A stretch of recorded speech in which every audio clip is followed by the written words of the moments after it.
Os traballos que se están a acometer no pabillón Agustín Mourís de Noia permitirán dotar as instalacións dunha nova superficie na planta superior para ampliar o ximnasio e as oficinas de servizos técnicos. Deste xeito, liberarase a planta baixa para acoller novas actividades deportivas. Se levaron a cabo unha serie de actuacións que permitiron trasladar o ximnasio, as oficinas dos servicios técnicos do clube, a sala de prensa, sala de reunións e demais a esa planta superior. Agora, con esta actuación que se está desenvolvendo, o que vamos a posibilitar que determinadas actividades relativas aos clubes de loita ou incluso actividades como pilates, step e demais que se poidan tamén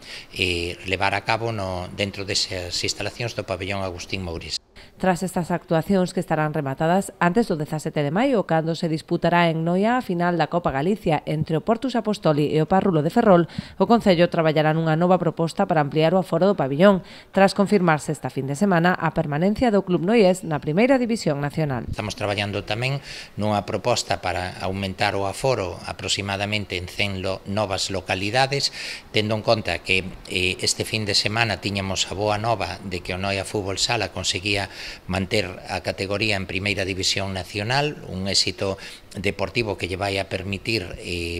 desenvolver a súa actividade nesa categoría o ano que ven.